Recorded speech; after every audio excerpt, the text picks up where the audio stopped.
Gandhiji's funeral was to take place the day after his death.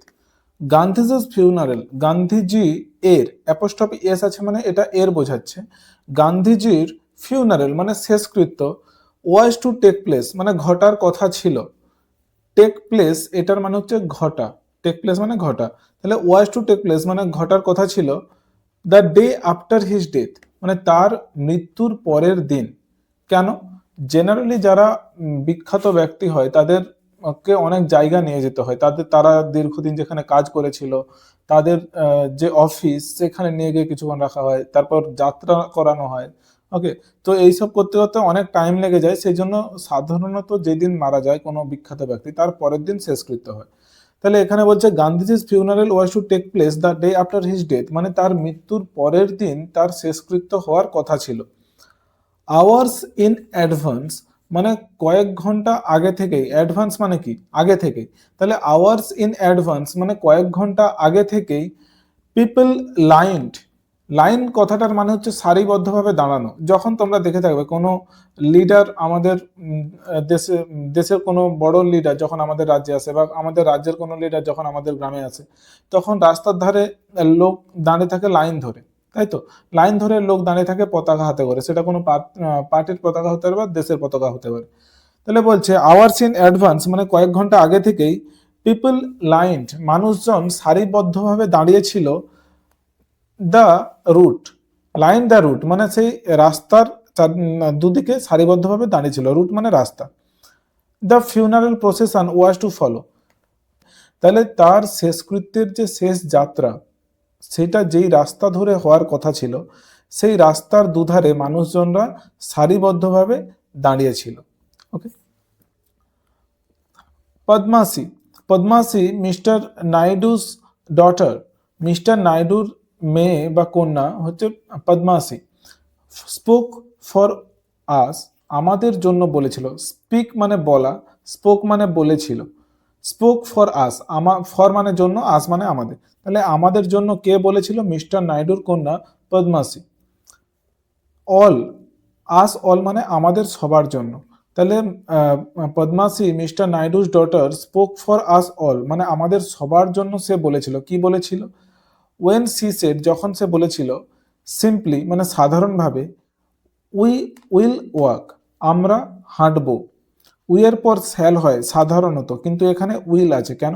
যখন কোনো কাজ নিশ্চিত করব বোঝায় যে সেটা আমরা করবই, তখন উই আর আয়ের পরে উইল হয়, আর হি সি ইট দে এগুলোর পরে কি হয়? শ্যাল হয়, যখন কোনো কাজ নিশ্চিতভাবে হবে বোঝায় বা করব বোঝায়। তাহলে উই উইল ওয়াক মানে আমরা হাঁটবো। It is the last time এটা সেই শেষ সময়। We shall be walking with Bapu আমরা বাপুর সাথে হাঁটবো।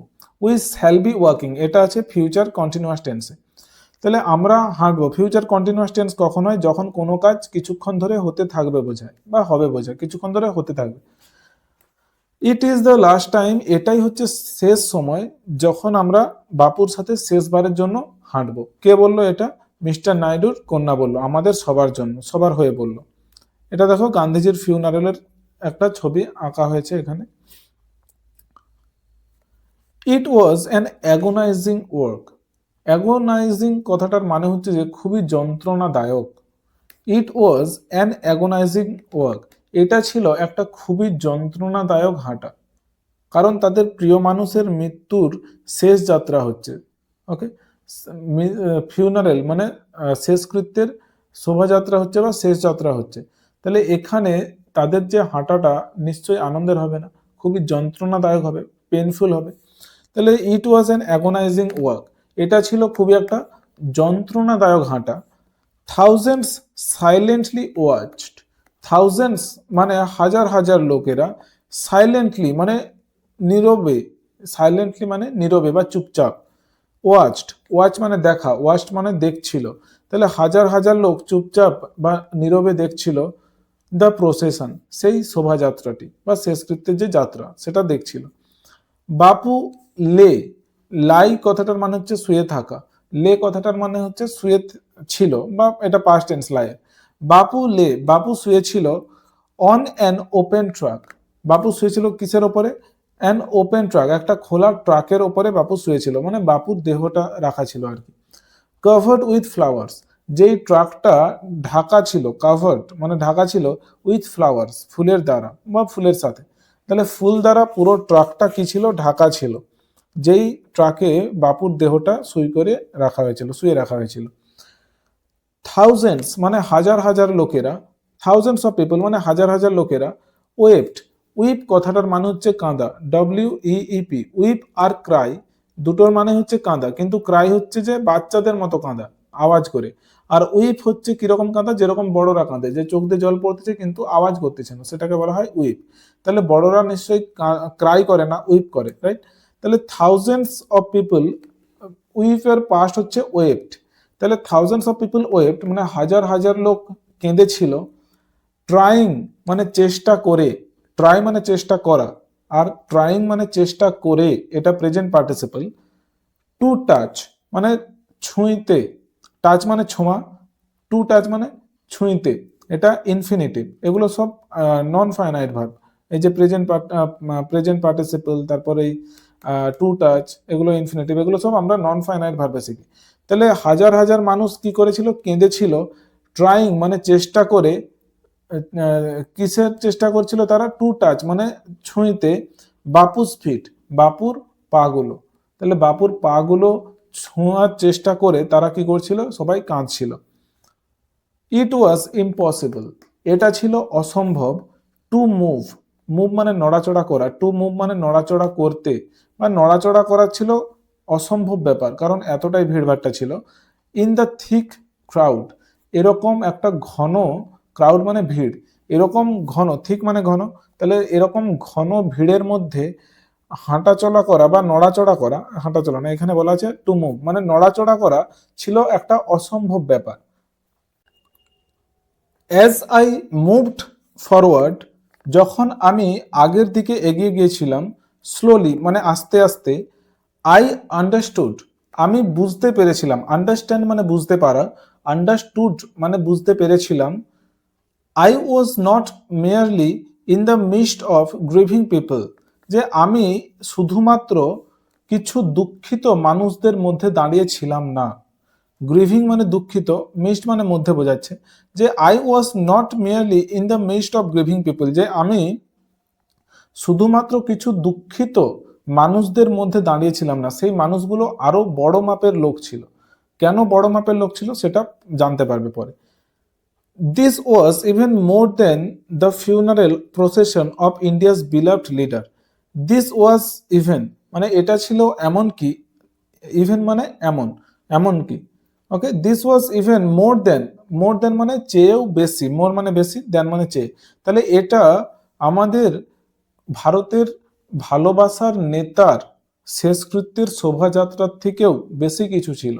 এটা অনেক বড় মাপের একটা জিনিস ছিল, শুধুমাত্র যে একজন নেতা মারা গেছে তার শোভাযাত্রা হচ্ছে সেটা নয়, এটা অনেক বড় একটা অর্থপূর্ণ যুক্ত হাঁটা ছিল এই হাঁটাটা।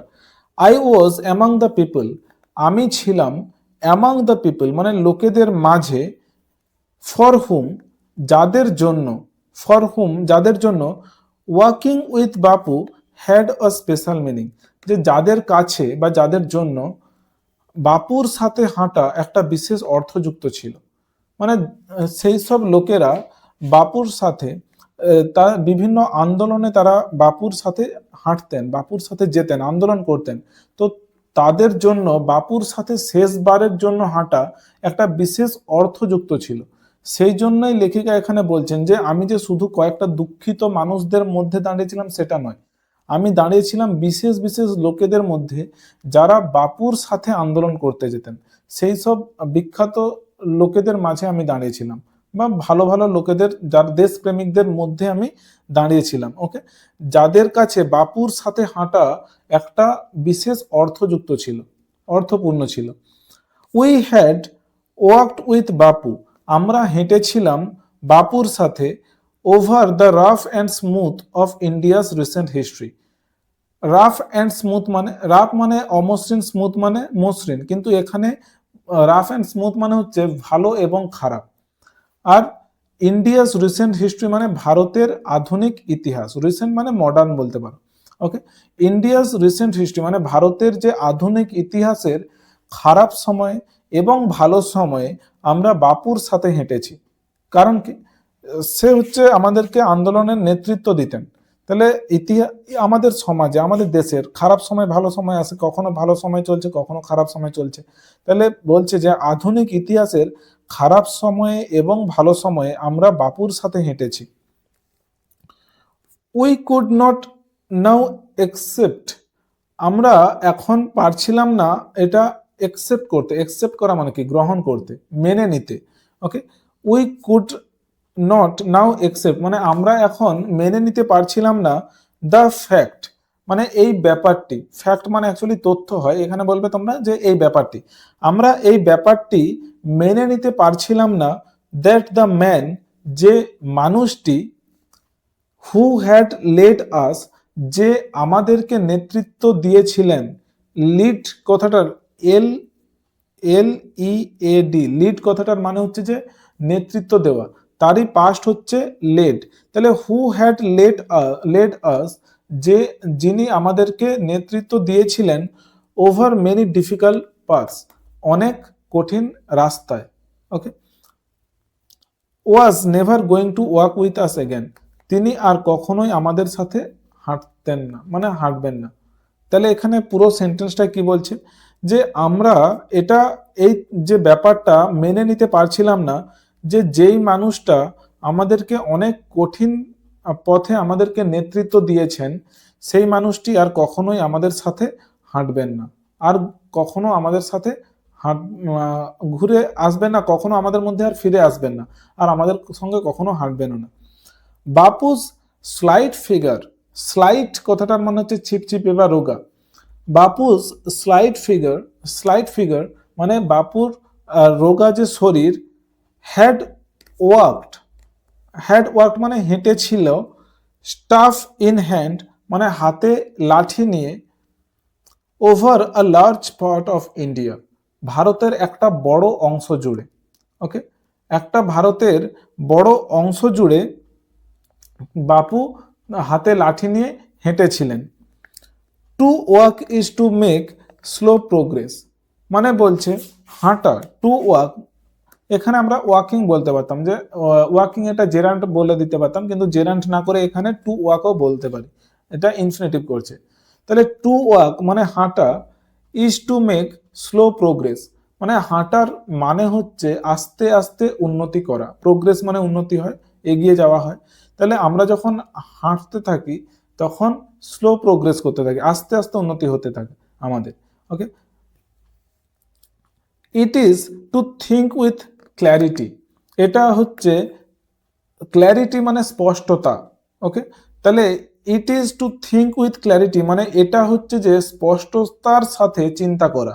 যখন আমরা হেঁটে হেঁটে কোনো জায়গাতে যাই তখন আমরা প্রত্যেকটা জিনিস ভালো করে দেখতে পারি, যে এখানে কিরকম ঘর বাড়ি, এখানে মানুষজন কেমন, এখানে পরিবেশ কেমন, সেটা আমরা ভালো করে বুঝতে পারি।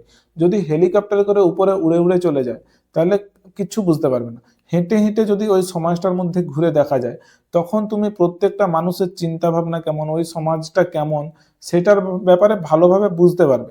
সেই জন্য বলছে যে ইট is to think with clarity, এটা হচ্ছে যে স্পষ্টতার সাথে চিন্তা ভাবনা করা, অ্যান্ড ক্লোজলি মানে কাছ থেকে, look at all that is around you, look at all মানে সব কিছুতে তাকানো বা দেখা, দ্যাট ইজ অ্যারাউন্ড ইউ যেগুলো আছে তোমার চারিপাশে, from small insects to horizon in the distance মানে ছোট্ট কীট পতঙ্গ থেকে শুরু করে দূরের দিগন্ত রেখা পর্যন্ত, হরাইজন মানে দিগন্ত রেখা, ইন দ্য ডিস্টেন্স মানে দূরের।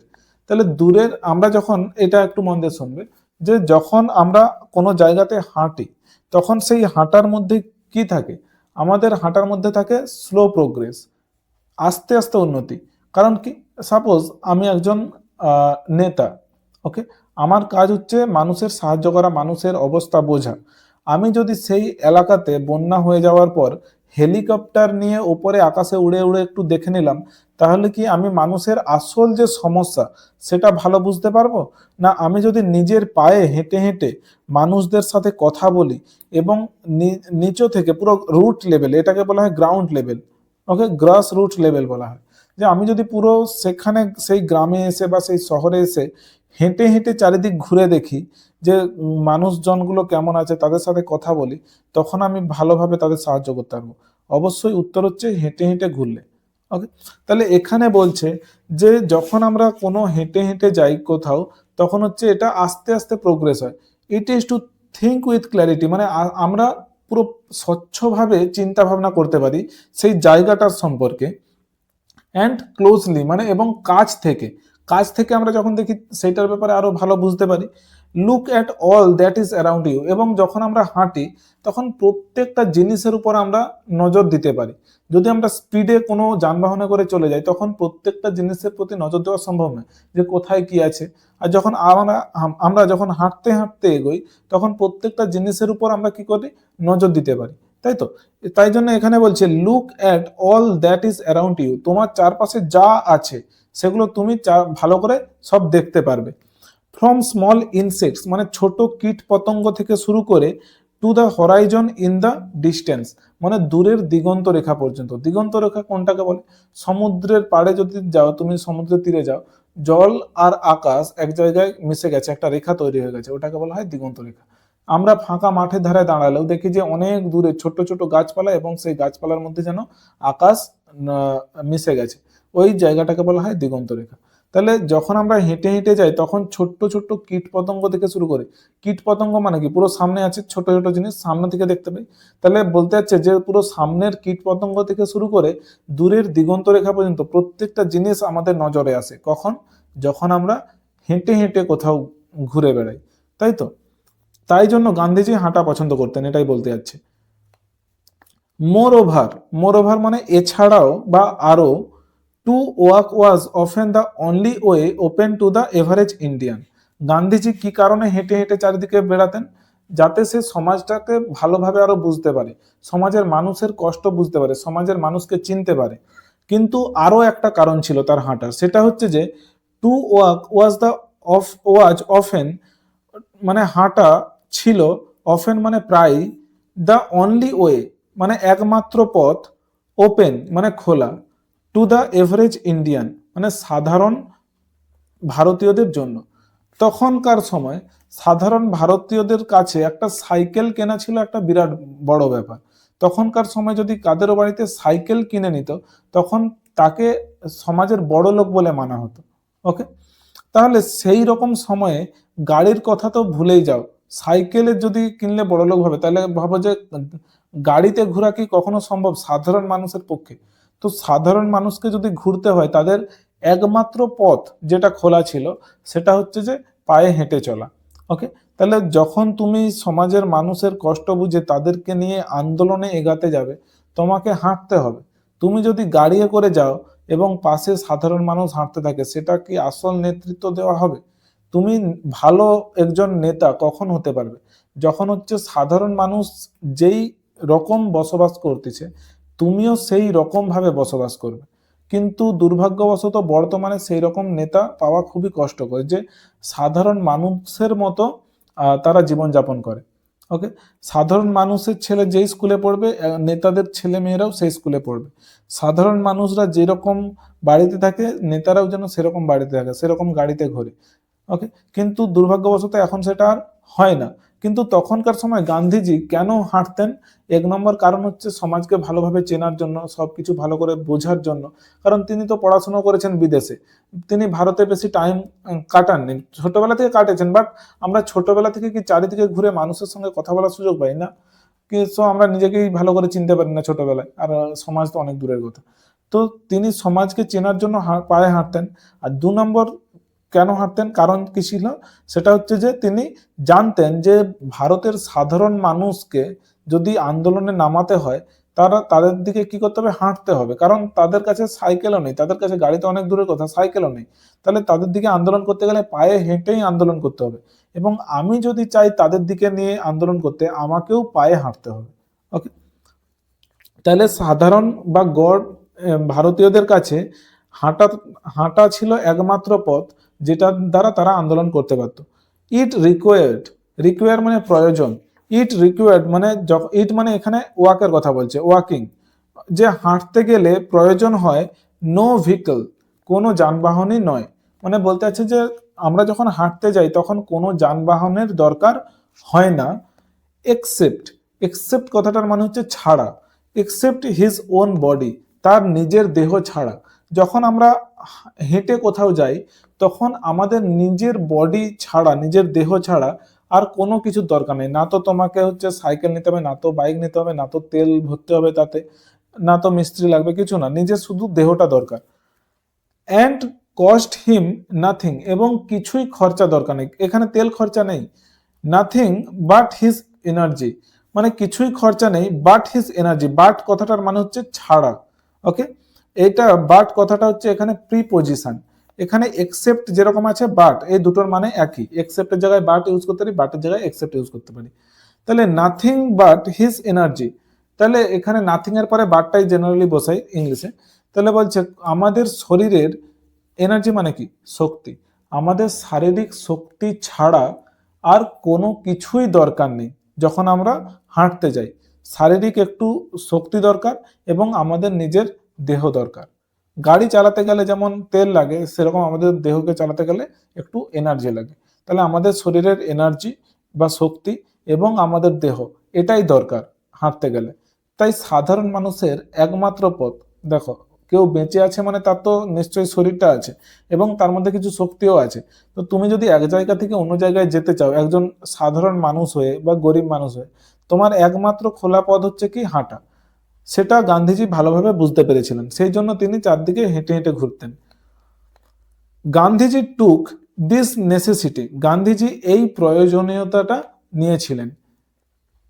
As he took much that was commonplace, as he took much that was commonplace, commonplace মানে অর্ডিনারি, মানে তিনি ততটাই জিনিস নিয়েছিলেন যেটা সাধারণ মানুষরা গ্রহণ করতে পারতো। মানে তিনি পোশাক পরতেন, তিনি ব্লেজার পরে যদি ঘুরতেন, ব্লেজার বা ভালো ভালো টি শার্ট জামা পরে ঘুরতেন, তখন কি তিনি সাধারণ মানুষের সাথে কানেক্ট করতে পারতেন? এটা তোমরা যদি পরে এথিক্স সাবজেক্ট পড়ো সেখানে জানতে পারবে যে তুমি যদি সাধারণ মানুষের সাথে মিশতে চাও তোমাকে সাধারণ মানুষের মতো পোশাক পরতে হবে, তাদের মতো ভালো ভাষায় কথা বলতে হবে না, তাদের যে ভাষা আঞ্চলিক ভাষা সেই ভাষায় কথা বলতে হবে, তাহলে তারা তোমাকে নিজেদের নিজেদের নেতা বলে মানতে পারবে আস্তে আস্তে। ওকে, যেমন আমাদের দেশে একটা নেতা আছে তোমরা চিনে থাকবে, অরবিন্দ কেজরিওয়াল, দিল্লির সিএম ছিল, রাইট? তার ড্রেস কিরকম ছিল, সবসময় সাধারণ মানুষের মতো, বিশাল দামি ড্রেস নয়। এটা হচ্ছে একটা পলিটিক্সেরই পার্ট, যে আমি যখন সাধারণ ড্রেস পরতেছি তখন হচ্ছে সাধারণ মানুষ আমাকে তাদের নিজেদের সাথে কানেক্ট করতে পারবে, রাইট? তাহলে এখানে বলছে যে Gandhiji took this necessity as he took much that was common place, মানে যে কমন প্লেস মানে কি অর্ডিনারি, যে তিনি ততটাই প্রয়োজনীয়তা তিনি নিতেন যতটা সাধারণ মানুষ, যতটা সাধারণ মানুষ একজন নিতে পারতেন। মানে একটা ধুতি সাধারণ মানুষও কিনতে পারতো, রাইট? তাই জন্য গান্ধীজি শুধু ধুতি পরতেন। গান্ধীজি যদি অনেক দামি দামি পোশাক কিনে ফেলতো মানে সাধারণ মানুষ সেগুলো কিনতে পারতো না। সেই জন্য একটা সাধারণ মানুষ যেটা কিনতে পারবে গান্ধীজিও সেই জিনিসগুলোই তিনি নিতেন। অ্যান্ড ট্রান্সফর্মড ইট, এবং এটাকে পরিণত করেছিলেন। ট্রান্সফর্ম মানে পরিবর্তিত করা বা পরিণত করা, ট্রান্সফর্মড ইট এটাকে পরিণত করেছিলেন ইনটু আ জয়ফুল এফোর্ট, একটা আনন্দিত প্রচেষ্টায়।